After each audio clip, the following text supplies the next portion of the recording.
Good afternoon, students. So today we are going to start our next topic of this chapter, chapter number 1, Geography Environment. Okay, and this is our lecture number 2. So let's start. So in our previous lecture, we have already studied about the environment. What is environment? How do human beings modify this natural environment? Okay, after that, we studied about the components of environment, in which we saw natural environment, human made environment, and human environment. Okay, and now then we will study about the biotic and abiotic conditions existing on the earth. So now we will study about the natural environment. So natural environment actually ये थोड़ा हमने study कर चुके हैं हम लोग कि natural environment environment means French word environner meaning neighbourhood. Okay, तो ये थोड़ा सा हम लोग किसको कर चुके थे इस पैराग्राफ को कि जो एनवायरनमेंट है, एनवायरनमेंट का मतलब क्या हुआ, एनवायरनमेंट यानी ये जो वर्ड है ये कहाँ से इसका ओरिजिनेट हुआ था, कहाँ से आया था, ये फ्रेंच वर्ड से, फ्रेंच वर्ड एनवायरनर से. ओके, और जिसका मीनिंग क्या होता है, नेबरहुड यानी आपका पड़ोस. तो land, water, air, plants, animals comprise the natural environment. तो यहाँ पर क्या होता है कि जो आपका एनवायरनमेंट है, एनवायरनमेंट में वही सब चीजें आ जाती हैं, सारी चीजें जो आपके चारों तरफ आपको मिलती हैं, जैसे land, water, air, plants, animals.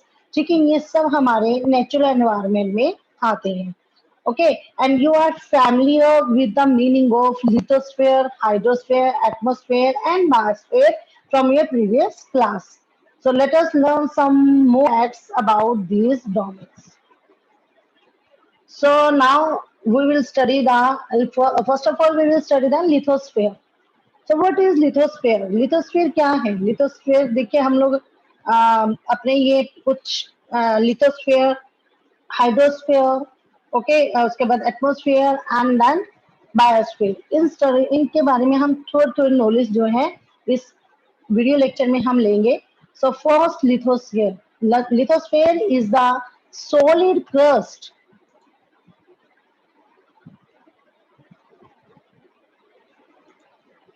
Yes, lithosphere is the solid crust और hard top layer of the अर्थ. कि जो लिथोस्फीयर होता है आपका, वो क्या होता है लिथोस्फीयर, जो आपके अर्थ के ऊपर जो हार्ड टॉप लेयर होती है ना अर्थ की, सॉलिड क्रस्ट, वो आपके पास क्या होता है, लिथोस्फीयर. ओके, जो hard top layer of the अर्थ या आपके को जो सॉलिड क्रस्ट है वो आपका क्या है, lithosphere. It is made up of rock and minerals and covered by a thin layer of soil. अब ये जो आपकी लेयर है ये किस चीज से बनी हुई है, तो ये जो लेयर है ये किस चीज से बनी होती है, ये आपके रॉक्स एंड मिनरल से बनी होती हैं, covered by a thin layer of soil. और इसके ऊपर ना एक बड़ी ही एक पतली सी लेयर, एक थिन लेयर जो है सोइल की, इससे ये कवर होती है. Okay, then it is an irregular surface with various landforms such as mountains, plateau, plains, valleys, etc. अब ये जो आपके पास लिथोस्फीयर है, यानी हमारा पूरी की पूरी लैंड जो होती है ना, लैंड सरफेस जो लैंड है हमारा, वो सारा लिथोस्फीयर का पोर्शन है, लिथोस्फीयर में आता है. तो ये जो लैंड है हमारे पास, जो लिथोस्फीयर है, ये इरेगुलर सरफेस होता है इसका. यानी कि आपको ये अलग जो है वेरियस लैंड फॉर्म्स में आपको मिलता है. आप देखते हैं जैसे कहीं पर आप माउंटेन्स देखते हैं, कहीं प्लेट्यूज देखते हैं, प्लेन्स होते हैं, वैलीज होते हैं. आप देखिए इसके अंदर जो माउंटेन एंड प्लेट्यूज, दोनों में क्या डिफरेंस है. डिफरेंस क्या है, देखिए आपके पास जो माउंटेन्स होते हैं वो आपके इस तरीके से होते हैं कि ये ऊपर से ना पूरा पीक पॉइंट पर ऐसे बने होते हैं. लेकिन जो प्लेट्यूज होते हैं वो क्या होते हैं, ये इस तरीके से, ये वाली जो शेप होती है इनकी, यहाँ पर मतलब कि जो आपका ये प्लेन, जो आपका ये प्लेन एरिया होता है, प्लेन एरिया से ये थोड़ा ऐसे ऊपर आकर और एक एक क्या होगा, जो टेबल टॉप की तरह इस तरीके से ये बना होता है. ठीक है, तो इसे हम इन्हें हम क्या बोलते हैं, प्लेट्यूज. ऐसे प्लेन क्या हो गया, जहां हम रह रहे हैं बिल्कुल प्लेन एरिया जो होते हैं, मैदानी क्षेत्र होते हैं। और वैलीज क्या होती हैं कि जैसे ये एक माउंटेन है, इसके इसके इधर की साइड एक माउंटेन है, ठीक है, तो इनके बीच का ये जो एरिया होता है, ये सब क्या होगा, इन्हें बोलेंगे वैलीज। ओके, तो आपको इस तरीके से अलग अलग लैंडफॉर्म जो है आपको यहाँ पर लिथोस्फीयर में मिलती है, माउंटेन्स के फॉर्म में, प्लेट्यूज के फॉर्म में, plains, valleys. Okay, and landform are found over the continent and also on the ocean floor। अब यहाँ पर जो आपके ये क्या होते हैं, जो लैंडफॉर्म होते हैं, ठीक है, ये आपको कॉन्टिनेंट्स के अलावा ये आपको ओशियन फ्लोर पर भी ये पाए जाते हैं। क्योंकि देखिए जो आपका ओशियन फ्लोर होता है, जहां पर सारा ओशियन है, उसके नीचे भी तो पूरी लैंड होती है, उसी पर आपका ओशियन मतलब जो ओशियन है उसका भी तो एक नीचे क्या होता है, फ्लोर होता है, एक जमीन होती है जिसके ऊपर ओशियन होता है। तो यहाँ पर भी आपको क्या मिलता है कि कॉन्टिनेंट के अलावा आपको ओशियंस के ऊपर ही, ओशियन के फ्लोर पर भी ये पाई जाती है। Okay, so lithosphere is the domain that provide us forest, grassland of grazing, land for agriculture and human settlements। ये सब आपको पता है, you know very well कि आपके पास जो लैंड्स होती है, ठीक है, जिसको हम लिथोस्फीयर है हमारा, तो ये इसमें आपको क्या क्या प्रोवाइड करता है, जैसे क्या आपको क्या क्या मिलता है, जैसे कि फॉरेस्ट हो गए, ठीक है, ग्रासलैंड फॉर ग्रेजिंग, क्योंकि जो हमारे क्या होते हैं, एनिमल्स होते हैं, कैटल्स होते हैं, वो उनको चराने के लिए उन्हें ग्रास चाहिए होती है, तो ग्रास लैंड फॉर ग्रेजिंग के लिए जो मिलते हैं, लैंड फॉर एग्रीकल्चर, एग्रीकल्चर करने के लिए आपको लैंड मिलती है, एंड ह्यूमन सेटलमेंट, जहाँ पर हम लोग अपने इन लैंड के ऊपर घर बनाकर रहते हैं। सो it is also source of mineral wealth. साथ ही साथ जो लिथोस्फीयर है, ये आपके मिनरल का सोर्स भी है, यानी जितने भी मिनरल्स है वो आपको कहाँ से मिलते हैं, मिट्टी से ही मिलते हैं, जमीन से ही मिलते हैं। तो ये आपके मिनरल वेल्थ के सोर्स भी है। Okay students, now the next is the domain of water is referred to as hydrosphere। अब लिथोस्फीयर के बाद जो सेकंड हमारे पास आता है वो आता है हाइड्रोस्फीयर। अब हाइड्रोस्फीयर में क्या आएगा, हाइड्रोस्फीयर में जो टोटल जो वाटर बॉडीज होती है ना, जितनी भी, वो आपकी हाइड्रोस्फीयर में क्या होती है, ऐड होती है। हाइड्रोस्फीयर के अंदर सारा आपका वाटर बॉडीज का पार्ट आता है। So the domain of water is refer to as hydrosphere. तो आपके वाटर के मतलब जो वाटर का जो एरिया है, वाटर का जो क्षेत्र है, एरिया है, उसको हम क्या बोलते हैं, hydrosphere. And it comprises various sources of water, different types of water bodies। अब इसके अंदर जो है, ये जो आपके पास हाइड्रोस्फीयर है, इसमें आपको वाटर के वेरियस सोर्सेज जो हैं वो आपको इसमें शामिल होती हैं। जैसे कि आप देख रहे हो rivers, lakes, seas, oceans etcetera. So it is essential for all living organisms. और ये सभी के सभी आपके किसके लिए जरूरी है, जितने भी सभी लिविंग ऑर्गेनिजम्स हैं उनके लिए ये बहुत ज्यादा जरूरी होते हैं। क्योंकि हमें पता है, वी नो दैट कि जो हमारी बेसिक नीड्स होती हैं वो क्या है, बेसिक नीड हमारी क्या है, देखो तीन चीजें तो है ही है, हवा है, एयर है, वाटर है और लैंड, ठीक है। और साथ में आपके पास जैसे फूड और ये सब शेल्टर, ये सब चीजें आई जाती हैं। तो आपको वाटर भी बहुत जरूरी है, क्योंकि बिना वाटर के आप क्या है, बिना फूड के आप कुछ टाइम रह सकते हो, लेकिन बिना वाटर के आप, विदाउट वाटर आप क्या नहीं कर सकते, आप जी नहीं सकते। तो वाटर तो आपके लिए बहुत ज्यादा जरूरी है। सो हाइड्रोस्फीयर जो है, जितने भी वाटर बॉडीज के सोर्स हैं, वो सारे हमारे किस में आते हैं, hydrosphere. Okay, now the next is the atmosphere. अब एटमॉस्फेयर क्या है, what is atmosphere? So atmosphere is the thin layer of air. Atmosphere क्या होती है, एक बहुत ही थिन लेयर, एक पतली सी लेयर होती है, किस चीज की, एयर की, एयर की। ओके, हवा की एक पतली सी लेयर होती है दैट सराउंड द अर्थ, जो कि कहती है, जो कि अर्थ पर, हाँ, अर्थ पर चारों तरफ आपको मिलती है, अर्थ पर चारों तरफ घूमती है। ओके, तो ये एक बड़ी ही पतली सी क्या होती है, एक थिन लेयर होती है आपके एटमोस्फेयर के अंदर, ठीक है, और ये चारों तरफ फैली होती है अर्थ पर। The gravitational force of the earth hold the atmosphere around it. अब क्या होता है कि जो ग्रेविटेशनल फोर्स होती है वो अर्थ पर इस एटमॉस्फेयर को ना, जो ये चारों तरफ हमारे हैं, हवा है, एयर है, इसमें इसके जो एलिमेंट्स हैं उनको क्या करके रखती है, उनको होल्ड करके रखती है। ओके, सो इट होल्ड करके रखती है, so it protect us from the harmful rays and scorching heat of the sun। तो अब यहाँ पर ये जो क्या होता है, जो हमारे को हमारी जो जैसे सन की हीट आती है, तो सन की जो रेज होती है वो इतनी ज्यादा हार्मफुल, इतनी ज्यादा तेज आती है कि वो हमें काटती है। तो यहाँ पर क्या है कि जो सन की झुलसाने वाली जो गर्मी होती है और जो उसकी हार्मफुल रेज होती है, उससे ये हमारे क्या करती है, हमें बचाती है, हमें प्रोटेक्ट करती है। Okay, and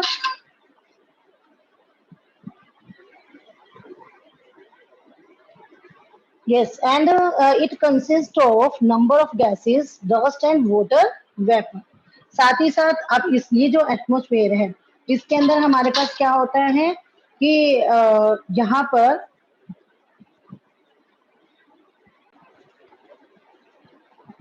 so it consists of number of gases, dust and water vapor, and the changes in the atmosphere produce changes in the weather and climate।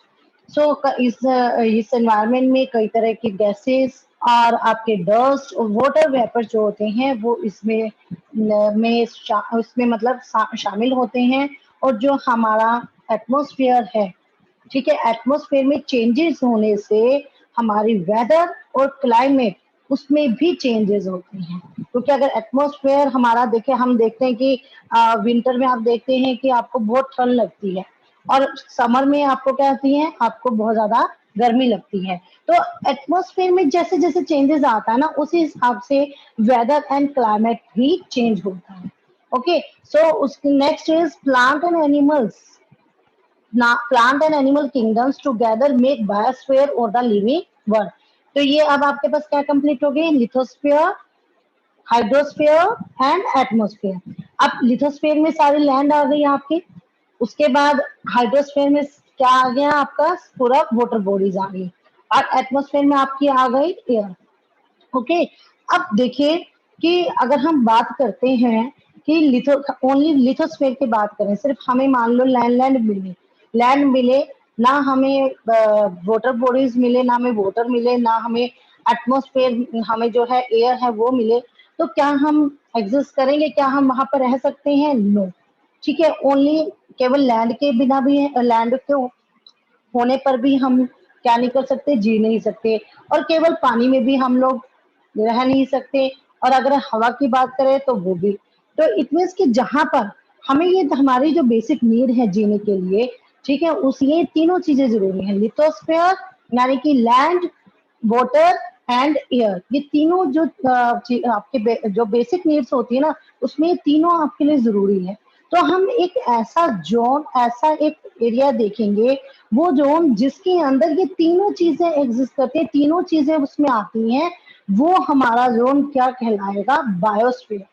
Okay, सो हम जो है बायोस्फीयर में ये तीनों चीजें जहां पर मिलेंगी, ठीक है, जहां पर एक साथ तीनों चीजें मिलती हैं, लैंड, वाटर एंड एयर, वो वाला जोन हमारा क्या होगा, बायोस्फीयर। आप you can see this picture students, yes, देखिए दिस इज हाइड्रोस्फीयर। ओके, सारा वाटर बॉडीज है, ठीक है, then this is lithosphere, land हो गई आपकी, and this is atmosphere, air हो गई।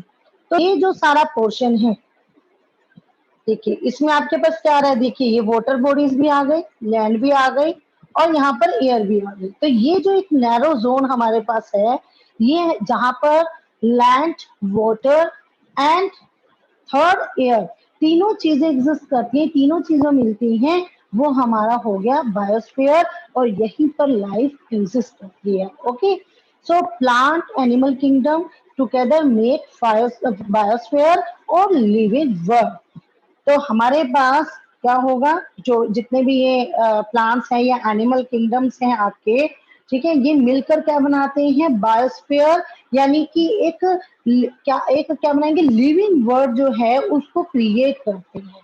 Okay, and it is a narrow zone of the earth where land, water and air interact with each other to support life.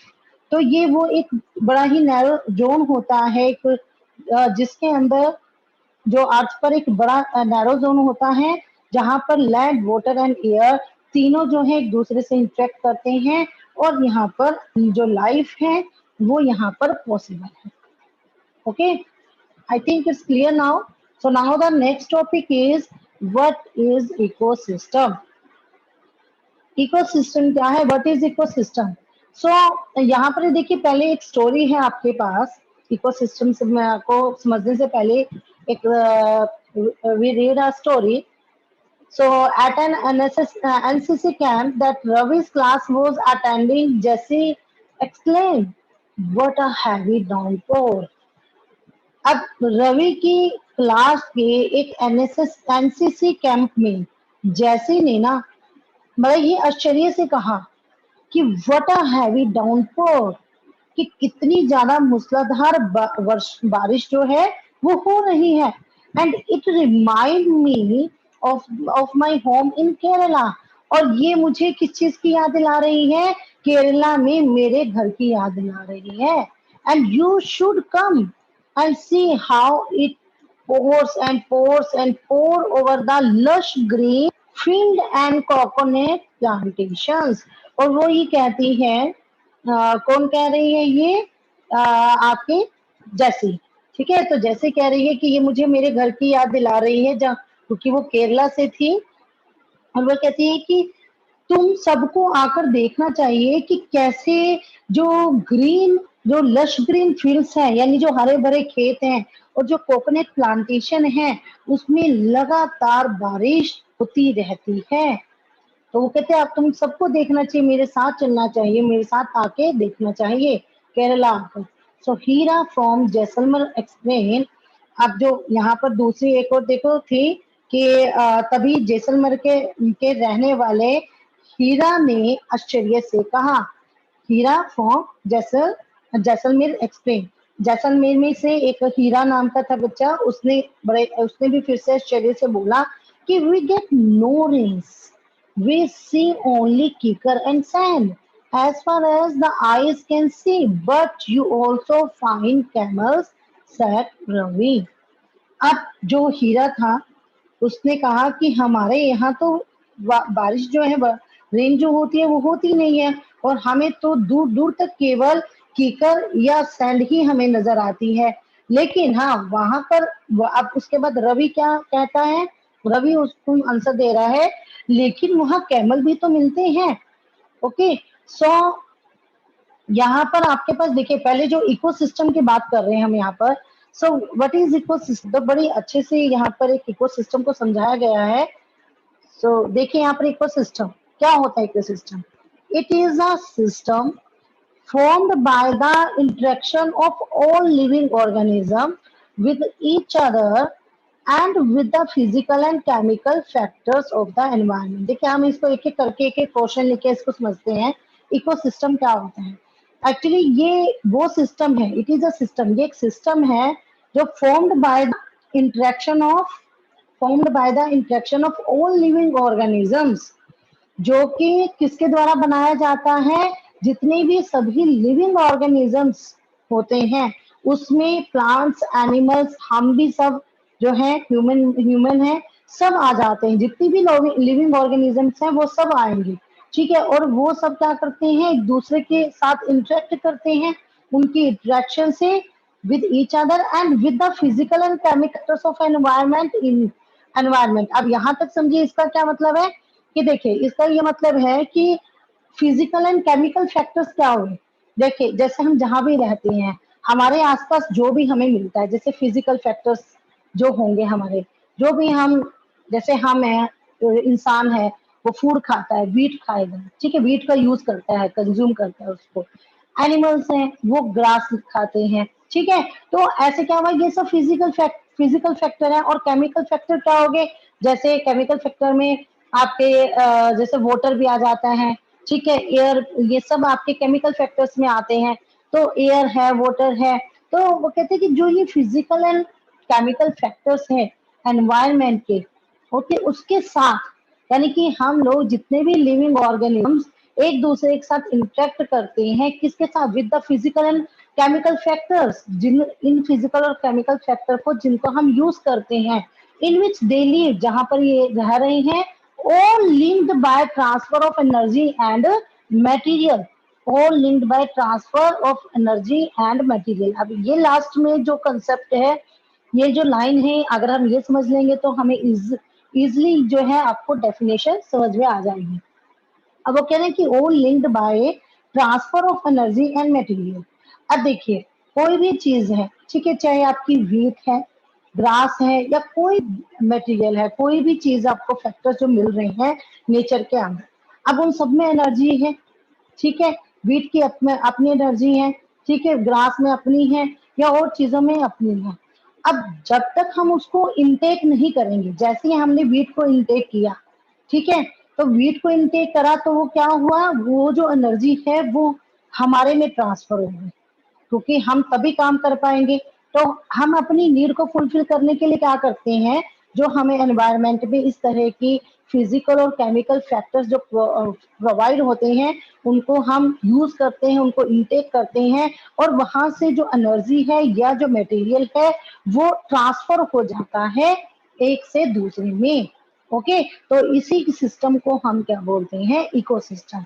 तो ये शुरू से अगर आप पढ़ें तो आपको क्लियर हो जाएगा, it is a system formed by the interaction of all living organisms with each other and with the physical and chemical factors of environment in which they live, all linked by transfer of energy and materials। okay, सभी के सभी living organisms हैं, वो सब क्या करते हैं, एक दूसरे के साथ इंटरेक्ट करते हैं, और किसका इंटरेक्ट करते हैं, और उसके साथ क्या होता है, एक सिस्टम जो है उसका निर्माण होता है, जिसके अंदर वो फिजिकल एंड केमिकल फैक्टर्स को यूज करते हैं, और जो एनर्जी है या मटेरियल है उसका क्या होगा, ट्रांसफर होता है एक से दूसरी जगह पर। तो ये जो पूरा एक सिस्टम होता है इसको बोलते हैं ecosystem.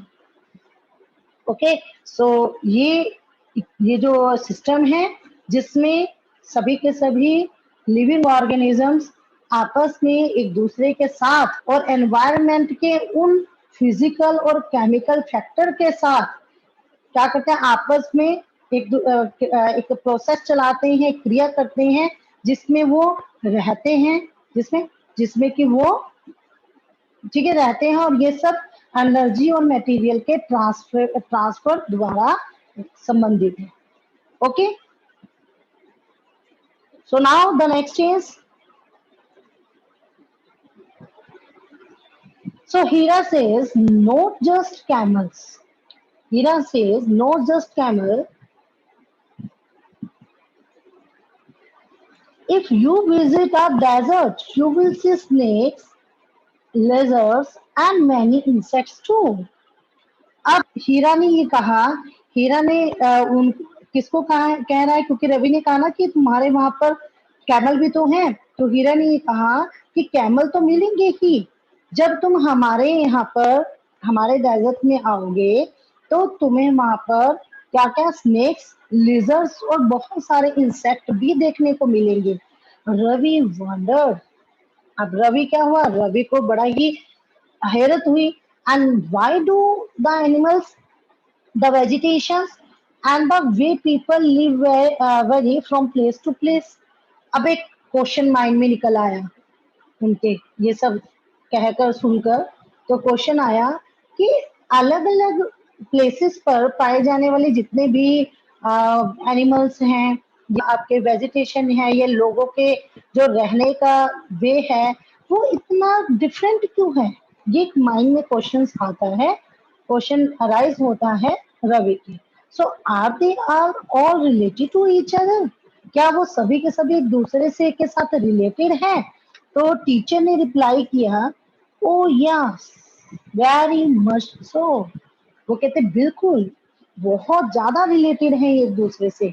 all plants, animals and human beings depend on their immediate surrounding. कहते जितने भी सभी प्लांट्स हैं, एनिमल हैं, ह्यूमन बीइंग है, ठीक है, एनवायरमेंट में वो क्या करते हैं, वो आसपास का जो एनवायरमेंट होता है ना, उस पर वो डिपेंडेंट होते हैं, जो उनके आसपास का सराउंडिंग, इमीडिएट सराउंडिंग, यानी आपके जो चारों तरफ आपके आसपास जो सराउंडिंग एरिया जो एनवायरमेंट है उस पर डिपेंड करते हैं. Often they are also interdependent on each other, और अक्सर वो एक दूसरे पर भी डिपेंडेंट होते हैं. This relation between the living organisms as well as the relation between the organisms and their surroundings from an ecosystem. तो यहाँ पर क्या है, the relation between the living organism, जो लिविंग ऑर्गेनिज्म का आपस में अपने आसपास के एनवायरनमेंट के बीच का जो रिलेशन है वो ही क्या होगा, वो ही इकोसिस्टम, वो क्या होगा, वो इकोसिस्टम जो है उसका निर्माण करता है. और यहाँ पर there could be an ecosystem of large rainforest, grassland, desert, mountain, lake, river, ocean and even a small pond. तो जैसे कि बहुत ज्यादा बारिश वाले जो फॉरेस्ट होते हैं, ठीक है, या फिर आपके ग्रासलैंड हो गई, ओके, डेजर्ट हो गए, माउंटेन है, लेक, रिवर, ओशियन, इवन जो छोटे छोटे पॉन्ड्स होते हैं उनका भी एक इकोसिस्टम सकता है. यानी इकोसिस्टम क्या हो गया कि कोई भी चीज है वो उसके आसपास का, ठीक है, कोई भी कहीं पर भी रह रहा है तो उनके जो इमीडिएट सराउंडिंग्स होती हैं उनकी, यानी उनके जो आसपास का एनवायरनमेंट होता है, एटमॉस्फेयर होता है, उस पर वो डिपेंड करते हैं, वो ही सब इकोसिस्टम होता है. Okay, so do you think the park in which Ravi and his friend played formed an ecosystem? क्या आपको ये ऐसा लगता है कि जिस पार्क में रवि और उसके जो फ्रेंड्स थे वो खेलते थे वो एक इकोसिस्टम को बनाता था? तो आपको ये क्वेश्चन का आंसर देने की क्या ये ऐसा था? ठीक है, तो क्लियर स्टूडेंट्स, तो इकोसिस्टम क्या होगा आपका? अच्छा, नेक्स्ट जो है, this is the last topic of your chapter, human environment. Okay, so what is human environment? अब ह्यूमन एनवायरनमेंट के बारे में अगर हम स्टडी करें तो अगर हम अर्लियर टाइम देखें या आज का टाइम देखें तो हम देखेंगे कि बहुत ज्यादा डिफरेंस है. पहले जो था ना इंसान, वो एनवायरनमेंट के अकॉर्डिंग अपने आप को एडजस्ट करता था, सभी एनवायरनमेंट है उसके अकॉर्डिंग अपने आप को एडजस्ट कर लेता था, उसका अडेप्ट कर लेता था उस एनवायरनमेंट को. वो बहुत ज्यादा एनवायरनमेंट में क्या नहीं करता था, उसको छेड़छाड़ नहीं करता था नेचर के साथ.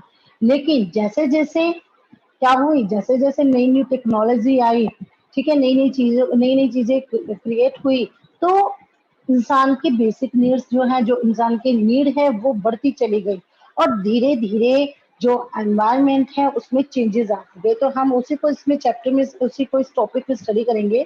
So human being, yes, human beings interact with the environment and modify it according to their need. अब जो ह्यूमन बीइंग है, इंसान है, वो अपने एनवायरनमेंट के साथ क्या होता है, अपने एनवायरनमेंट के साथ वो इंटरेक्ट करता है और उसमें अपनी अपनी जो नीड्स हैं उसके अकॉर्डिंग चेंजेस करता है. ठीक है, उसके साथ एनवायरनमेंट के साथ इंटरेक्ट करता है और उसके बाद अकॉर्डिंग टू देयर नीड वो क्या करेगा, वो मॉडिफाई करता है, he modify the environment. So early human adapted themselves to the natural surrounding. अब जो पहले की अगर हम बात की, पहले की ह्यूमन की बात करें तो पहले तो क्या होता था, जो नेचुरल सराउंडिंग्स होती थी उसके अकॉर्डिंग इंसान अपने आप को उसके साथ ढाल लेता था. ठीक है, स्वयं को वो नेचर के साथ मतलब उसके साथ अपने को उसी के अनुरूप बना लेता था. भाई अगर खाने की चीजें हैं, कुछ भी मिला, जैसे कोई एनिमल है उसका शिकार करा और फिर उसको ऐसे ही कच्चा पक्का करके ऐसे ही खा गया, तो जो कुछ मिला उसी को यूज कर लिया. बहुत ज्यादा वो चीजों को क्या नहीं करता था, मतलब उनको डिस्ट्रॉय नहीं करता था. ठीक है, अपनी जो उसकी नीड्स होती थी वो बहुत ही कम होती थी, बहुत ज्यादा रिक्वायरमेंट नहीं होती थी, तो वो नेचर के अकॉर्डिंग अपने को एडजस्ट कर लेता था. And they led a simple life and fulfil their requirements from the nature around them. तो अब यहाँ पर सेम बात आ गई कि उनकी जो लाइफ होती थी बड़ी ही सिंपल लाइफ हुआ करती थी, और आसपास के नेचर से उनकी जो नीड्स थी, उनकी जो बेसिक नीड्स थी वो पूरी हो जाती थी. So with time needs grew and became more varied. अब क्या हुआ, जैसे जैसे टाइम बीतता गया, ठीक है, जैसे जैसे टाइम निकला तो अब नीड भी बढ़ने लगी. टाइम के साथ साथ कई तरह की जो उनकी नीड्स थी वो ग्रू करे, बढ़ गई. And human learn new ways to use and change environment. Okay, और ह्यूमन लर्न न्यू वेज, उस इंसान ने नए नए तरीके सीखने शुरू कर दिए. ठीक है, वेज टू यूज, कि कैसे यूज किया जा सकता है चीजों को. तो जैसे कि उसने जब फायर जो थी, आग था, उसकी इन्वेंशन कर ली, तो उसे पता चल गया कि कैसे जो है अब आगे आप खाने को पहले कच्चा ही खा लेता था, अब उसको पका कर खा सकते हैं. ठीक है, तो ऐसे नहीं जो है चीजें, नए नए तरीके उसने सीख लिए थे चीजों को यूज करने के लिए. एंड चेंज एनवायरमेंट, और इसकी वजह से एनवायरमेंट में चेंज आता गया. And they learn to grow crop, domestic animals and lead a settle life. इसके साथ उसने और क्या सीख लिया था, जैसे जैसे चेंज आया तो उसने एग्रीकल्चर का काम करना शुरू कर दिया, फसल उगाना सीख लिया. अच्छा, उसके बाद डोमेस्टिकेट एनिमल्स, पशुओं को पालना सीख लिया. And lead a settle life, और एक सेटल लाइफ भी सीख ली थी उसने कि कैसे जो है एक घर बनाकर हम लोग रह सकते हैं. ओके, तो धीरे धीरे सब चीजें सीखती गई, तो वो एक सेटलमेंट लाइफ जो है वो उसने जीना सीख लिया था. द व्हील वॉज इन्वेंटेड, फिर उसके बाद क्या हुआ, व्हील का की खोज हुई, इन्वेंटेड हुआ. And surplus food was produce, उसके बाद जैसे ही व्हील इन्वेंट हुई वैसे ही जो सरप्लस फूड था, सरप्लस क्या होता है, ज्यादा होना, जितनी की हमें नीड हो उससे ज्यादा की फूड की प्रोडक्शन कर देना. तो सरप्लस फूड वॉज प्रोड्यूस, ज्यादा फूड जो है वो प्रोड्यूस होने लगा. बार्टर सिस्टम अमर्स, बार्टर सिस्टम मुझे क्या होता है, barter system is goods are exchange with goods, कि गुड्स का गुड्स के साथ एक्सचेंज कर लेना. जैसे कि क्योंकि उन्होंने सरप्लस फूड, ज्यादा फूड बनाना शुरू कर दिया था, तो जितनी फूड की रिक्वायरमेंट उनको अपनी फैमिली के लिए है, उसके अलावा जितना भी फूड बच गया, अगर मान लो एक क्या बना रहा है, एक वीट की प्रोडक्शन कर रहा है, कोई शूज बना रहा है, कोई कपड़े बना रहा है, तो जो सरप्लस होता था वो आपस में एक दूसरे से एक्सचेंज कर लेते थे. जैसे अगर शूज वाले को क्या चाहिए, वीट चाहिए, तो वो क्या करता था, और वीट वाले को शूज चाहिए, तो वो क्या करते थे, जो अपना सरप्लस होता था शूज वाला शूज दे देता था वीट वाले को, और वीट वाले से वीट ले लेता था. ठीक है, तो इसको कहते थे barter system, goods are exchange with goods. Okay, this is called barter system. So trade started, जब सरप्लस सेल परचेज होने लगी तो क्या होने लगा, स्टार्ट हो गया, व्यापार शुरू हो गया, and commerce develop. Okay, now then industrial revolution, industrial revolution enable large scale production. और जैसे ही क्या हुआ, इंडस्ट्रियलाइजेशन हुआ, इंडस्ट्रियल रेवोल्यूशन आया, ठीक है, तो उससे बड़े स्केल के ऊपर प्रोडक्शन शुरू हो गई. एंड ट्रांसपोर्टेशन बिकेम फास्टर, और जो ट्रांसपोर्टेशन थी वो भी और ज्यादा तेज बनी. ठीक है, और ज्यादा ट्रांसपोर्टेशन शुरू हो गई. ठीक है, तो उसके बाद information revolution and communication is as speedy across the world. साथ ही साथ जो इंफॉर्मेशन जो थी, इंफॉर्मेशन रेवोल्यूशन है, उसने जो कम्युनिकेशन को बहुत ज्यादा इजी बना दिया था. ठीक है, और पूरा आज के टाइम पे तो क्या हो रहा है, आज के टाइम पर तो पूरा वर्ल्ड ही एक विलेज के समान है, एक गांव के समान हो गया है, कि आप पूरे वर्ल्ड के अंदर अपने घर बैठे बैठे आप किसी से भी बात कर सकते हैं, किसी भी तरह के ट्रांजेक्शन कर सकते हैं. ठीक है, कोई भी काम कर सकते हैं पूरे वर्ल्ड के साथ अपने घर में बैठकर. तो ये सब किसकी वजह से पॉसिबल हो पाया, इंफॉर्मेशन रेवोल्यूशन जब है, कम्युनिकेशन सिस्टम जो है वो बढ़ गया. ठीक है, नेट, अब तो नई नई टेक्नोलॉजी आ गई, तो इस वजह से. So have you ever thought why you love eating a juicy watermelon in summer and hot roasted peanuts in winter. तो कभी आपने ये चीज सोची है कि आपको ना समर में जो जूसी वाटरमेलन होता है वो खाना इतना पसंद क्यों है।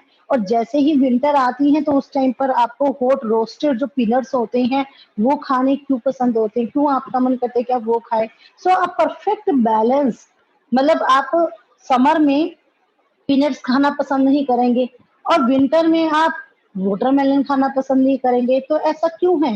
एक्चुअली क्या चाहिए, a perfect balance is necessary. एक परफेक्ट बैलेंस होना बहुत जरूरी होता है between the natural and human environment. Natural और ह्यूमन एनवायरनमेंट के बीच में एक परफेक्ट बैलेंस होना बहुत जरूरी है। अगर इम्बैलेंस हो गया तो वहीं पर प्रॉब्लम क्रिएट हो जाएगी। So human must learn to live and use the environment in a harmonious way। तो जो आपके पास क्या है कि मान को ह्यूमन को पर्यावरण एनवायरमेंट के साथ एक हारमोनियस वे से, ठीक है, एक कैसे रहने और उसका यूज करना सीखना चाहिए। उसके बाद नेक्स्ट जो लास्ट पैराग्राफ इज नूरी।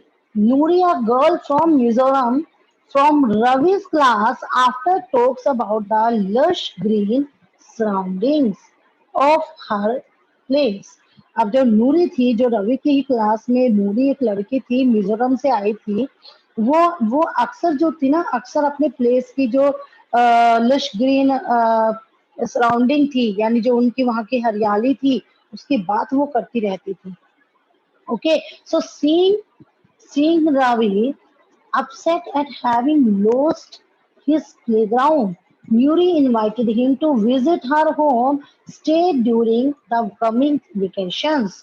नूरी ने क्या करा, नूरी ने देखा कि जो रवि था वो बड़ा, सब हमने स्टार्टिंग में स्टोरी पढ़ी थी कि जब प्लेग्राउंड डिस्ट्रॉय हो गया था, पूरा का पूरा मैदान उन्होंने तोड़ डाला था, तो उसकी वजह से रवि की उदासी, उसकी जो सैडनेस थी, उसकी जो उदासी थी, उसको देखकर नूरी ने उसे आने वाली वेकेशंस में अपने घर मिजोरम आने को कहा। Ravi's teacher asked the student to draw the landscape, houses, and activities of the people and places they visit during the holidays। तो रवि के जो टीचर थे उसने सभी स्टूडेंट्स को कहा कि वेकेशन में वो जिन जिन भी प्लेसेस पर जाएंगे वहां के लैंडस्केप, हाउसेस और जो इंसान है, लोग हैं, उनकी जितनी भी एक्टिविटीज हैं उनका वो पिक्चर बनाकर लाएंगे। ओके, सो यहाँ पर do you know, on 5th June every year the World Environment Day is celebrated। Okay, and we have already told you about the barter system। It is a trade in which goods are exchanged without the use of money। Okay, और you भी कैसे and you can say कि goods are exchanged with the goods। Okay, both are correct। So it is trade, ये trade होता है in which goods are exchange without the use of money, यानी money के use के बिना जब आप गुड्स को एक्सचेंज करते हैं। And you can say when the goods are exchange with the goods, it is for barter system. Clear students? So now this chapter is completed now. So that's all for today. Have a good day.